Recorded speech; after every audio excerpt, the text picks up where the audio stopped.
Assalamualaikum warahmatullahi wabarakatuh. Perkenalkan, nama saya Ahmad Zulfa.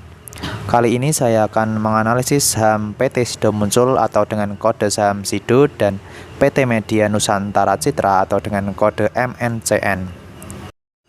Oke, yang pertama kita akan menganalisis PT Sido Muncul atau Sido. Perusahaan ini adalah perusahaan jamu tradisional dan farmasi dengan menggunakan mesin-mesin mutakhir. Berawal pada tahun 1940 di Yogyakarta dan dikelola oleh Nyonya Rahmat Sulistyo. Perusahaan ini telah berhasil masuk Bursa Efek Indonesia pertama kali pada tahun 2013 dengan harga IPO sebesar 580 per lot.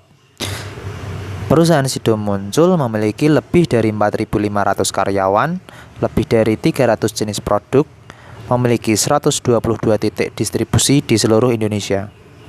Selanjutnya kita akan menganalisis makroekonomi dari skala nasional maupun global. Berdasarkan grafik tersebut, diketahui bahwa ekonomi Indonesia pada triwulan 1 2001 terhadap triwulan 1 2020 mengalami pertumbuhan sebesar negatif 0,74%. Persentase tersebut lebih besar dari triwulan sebelumnya yang hanya tumbuh sebesar negatif 2,19%.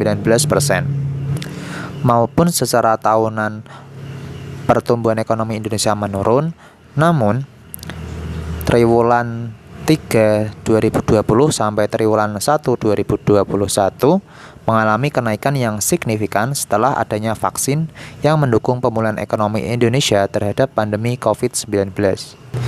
Kemudian dilansir dari kontan.co.id, Bank Dunia juga memperkirakan ekonomi Indonesia sebesar 4,4%. Perkiraan tersebut sejalan dengan peluncuran vaksin pada kuartal 1 2021 di negara maju, negara berkembang, dan negara kecil. Pertumbuhan ekonomi Indonesia juga bersumber dari investasi langsung sejak berlakunya Undang-Undang Cipta Kerja. Kemudian, laju pertumbuhan ekonomi global. Di sini Oxford Economics bersama The Institute of Chartered Accountants in England and Wales menyampaikan proyeksi pertumbuhan ekonomi di Asia Tenggara pada 2001 akan meningkat menjadi 6,2%, lebih tinggi dari tahun 2020 yang diperkirakan kontraksi sebesar 4,1%. Pemulihan tersebut ditandai dengan berakhirnya lockdown di beberapa negara Eropa. Yang selanjutnya yaitu tinjauan industri PT Sido Muncul. Yang pertama ada aspek kebijakan dan regulasi, meningkatnya kebutuhan obat-obatan untuk pemerintah. Kemudian teknologi, meningkatnya inovasi digital untuk mendukung pertumbuhan bisnis. Yang ketiga, pertumbuhan ekonomi dan pasar farmasi. Pertumbuhan ekonomi Indonesia diperkirakan antara negatif 0,4% sampai dengan 2,3% pada 2020 dan 4,5% sampai 5,5% pada 2021. Demografi, pertumbuhan populasi kelas menengah diiringi dengan meningkatnya kebutuhan akses layanan kesehatan. Dari 4 aspek tersebut, tentunya saham Sido akan memiliki prospek bagus ke depannya dan menurut saya memungkinkan untuk membeli sahamnya. Selanjutnya ada tren kesehatan nasional dan global di bidang kesehatan. Yang pertama ada peningkatan penyakit yang kita ketahui tiap tahun ada virus terbaru seperti COVID-19. Kemudian yang kedua ada pertumbuhan kelas menengah. Dari tahun 1990 sampai 2021 kita ketahui bahwa kelas menengah semakin meningkat. Kemudian yang ketiga, ekspektasi konsumen meningkat. Ini terkait tentang layanan kesehatan. Kemudian inovasi digital, adanya teknologi akan mengakibatkan perubahan dalam dunia bisnis terutama kesehatan. Kemudian yang selanjutnya ada penemuan terapi baru. Yang terakhir fokus pada pengendalian harga. Kita ketahui bahwa harga obat sangat terjangkau dan tentunya disesuaikan dengan penyakit yang diderita. Selanjutnya ada analisis fundamental. Analisis ini bisa dilihat di beberapa berupa situs web seperti Investing, lembarsaham.com, TradingView, iPod Go, dan lain sebagainya. Selanjutnya kita akan menganalisis laporan keuangan PT Sido Muncul. Berdasarkan laporan keuangan di dalam tabel tersebut, dapat disimpulkan bahwa pendapatan tiap tahunnya mengalami kenaikan. Pada tahun 2021, pendapatan meningkat secara signifikan sebesar 3,2 triliun, lebih tinggi dari tahun-tahun sebelumnya. Laba kotor, laba operasional, dan laba bersih juga mengalami kenaikan terus-menerus tiap tahunnya, searah dengan tren di bidang kesehatan yang semakin meningkat karena adanya pandemi COVID-19. Selanjutnya kita beralih ke rasio. Berdasarkan tabel tersebut dapat ditunjukkan bahwa harga saham Sido semakin mahal yang ditandai dengan price book value atau PBV dalam tabel tersebut cenderung mengalami kenaikan dari tahun 2016 sebesar 2,78 kali dan pada 2021 menjadi 7,38 kali. Sido juga menghasilkan prospek laba yang semakin baik ditandai dengan EPS-nya, ROA-nya, dan ROE-nya yang cenderung meningkat dari tahun ke tahun. Walaupun sempat mengalami penurunan, namun pada tahun 2021 meningkat secara signifikan dengan EPS sebesar 35,88,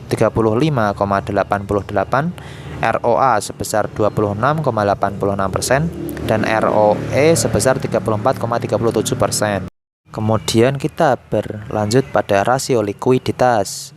Berdasarkan grafik di atas, rasio lancar, rasio cepat, dan rasio kas menunjukkan angka di atas 1, yang berarti kemampuan perusahaan dalam melunasi kewajibannya sudah baik. Namun, dari 2014 sampai 2020, rasio likuiditas PT Sido Muncul cenderung mengalami penurunan. Oke, kita masuk ke analisis teknikal dengan grafik mingguan. Berdasarkan indikator MA Cross, jika kita ingin membeli saham Sido, sebaiknya wait and see terlebih dahulu karena garis merah masih berada di bawah candle dan telah melewati garis perseorangan, di mana garis merah turun ke bawah dan garis hijau ke atas, atau disebut dead cross. Saya membeli saham Sido di harga 780.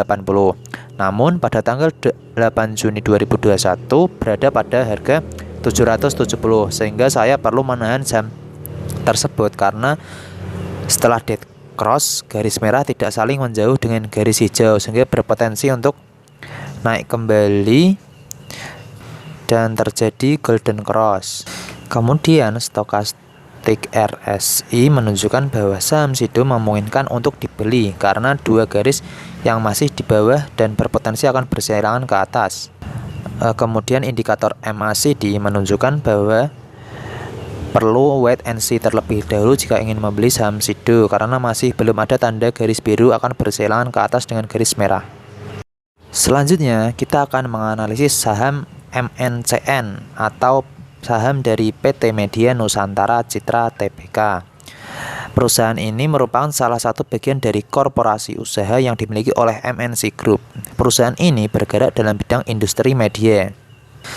Dan IPO pertama kali untuk setiap lembarnya sekitar Rp900. Masuk ke tinjauan industri saham MNCN. Pada 2021, bisnis media akan berpotensi naik karena tersokong oleh kontribusi iklan yang masuk dari konten digital. Kemudian kinerja keuangan sektor media juga berpotensi tumbuh di tahun 2021 didorong oleh permintaan iklan yang meningkat. Jadi menurut saya saham ini layak dibeli berdasarkan tinjauan industrinya. Kemudian prospek bisnis media Nusantara Citra. Pada April 2021, MNCN mengalami peningkatan pendapatan. Bisa dilihat pada pangsa penonton meningkat sebesar 52,4% di prime time dan 40,4% di non prime time. Persentase tersebut meningkat karena sebelumnya masing-masing hanya 34,22% dan 24,6%. Kemudian MNCN juga mempunyai model bisnis baru yang disebut ETV Mall, ETV Mall yang akan berpotensi untuk menambah pendapatan dari perusahaan tersebut. Selanjutnya masuk ke analisis fundamental dari saham MNCN. Sekarang saya akan menganalisis laporan keuangan dari saham MNCN. Berdasarkan laporan keuangan di tabel tersebut, dapat disimpulkan bahwa pendapatan tiap tahunnya mengalami fluktuasi. Pada tahun 2020, puncak pendapatan dari MNCN sebesar 8,4 triliun. Namun, pada tahun 2021 mengalami penurunan sebesar 8,0 triliun. Laba kotor, laba operasional, dan laba bersih juga mengalami penurunan pada tahun 2021. Walaupun mengalami penurunan pada kuartal 1 2021, MNCN diproyeksikan tetap bertumbuh seiring belanja iklan yang meningkat pada tahun 2022 didukung dengan kenaikan tarif iklan dan pemangkasan utang. Selanjutnya kita akan menganalisis rasio. Berdasarkan tabel rasio di atas dapat ditunjukkan bahwa harga MNCN semakin murah pada tahun 2021 yang ditandai dengan PBV cenderung mengalami penurunan. Pada tahun 2021 saham MNCN PBV-nya sebesar 1,4 kali dari tahun sebelumnya yang sebesar 1,86 kali. Untuk EPS, ROA, dan ROE juga cenderung menurun pada 2021 dibanding tahun sebelumnya. Walaupun menurun, perusahaan tersebut optimis akan tumbuh karena dukungan pemerintah yang menargetkan migrasi dari TV analog ke TV digital di Indonesia pada pertengahan 2021. Masuk ke rasio likuiditas. Berdasarkan tabel tersebut, quick ratio dan current ratio menunjukkan angka di atas 100%, yang berarti kemampuan perusahaan dalam melunasi kewajiban jangka pendeknya sudah baik. Namun pada cash ratio menunjukkan persentase 3,54%. Karena persentasenya hanya 3,53%, maka MNCN kurang baik dalam melunasi jangka pendek yang ditunjukkan dari tersedianya dana kas.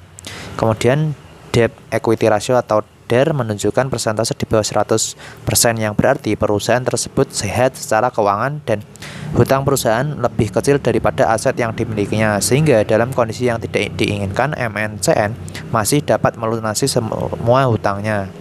Masuk ke analisis teknikal dari saham MNCN. Berdasarkan indikator MA Cross, jika kita ingin membeli saham MNCN sebaiknya wait and see terlebih dahulu karena akan berpotensi terjadinya golden cross. Jika ingin membeli sebaiknya menunggu setelah menembus resisten 1 karena akan menjadi support terlebih dahulu. Saya membeli saham MNCN di harga 1020. Namun pada tanggal 8 Juni 2021 berada pada harga 990. Sehingga saya perlu menahan saham tersebut karena akan berpotensi rebound dan menembus resisten 1 ditandai dengan semakin dekatnya persilangan garis merah ke atas dengan garis hijau atau golden cross. Kemudian indikator stokastik RSI juga menunjukkan saham MNCN memungkinkan untuk ditahan karena garis biru masih menuju ke atas dan tidak ada tanda persilangan garis biru ke bawah dengan garis merah. Untuk indikator MACD, jika ingin melakukan pembelian kembali terdapat sinyal karena garis biru akan bersilangan ke atas dengan garis merah. Kemudian masuk ke kesimpulan untuk portofolio saham saya akan menahan saham Sido ini sampai level resisten karena dari analisis teknikal terutama indikator MA Cross akan berpotensi terjadinya golden cross dan analisis fundamental sudah masuk kriteria saham yang layak dibeli karena peningkatan ROE, ROA, dan EPS serta laba bersih setiap tahunnya. Kemudian saya juga akan menahan saham MNCN karena semakin dekatnya persilangan garis merah ke atas dengan garis hijau dari analisis teknikal indikator MA Cross. Kemudian analisis fundamental juga sudah masuk kriteria yang layak dibeli, namun pada kuartal 1 2021 mengalami penurunan pada ROE, ROA, dan EPS serta laba bersih setiap tahunnya. Namun masih ada sentimen positif terkait peningkatan pendapatan dari saham ini. Terima kasih atas perhatiannya. Mohon maaf jika data yang saya sampaikan masih kurang mendetail. Assalamualaikum warahmatullahi wabarakatuh.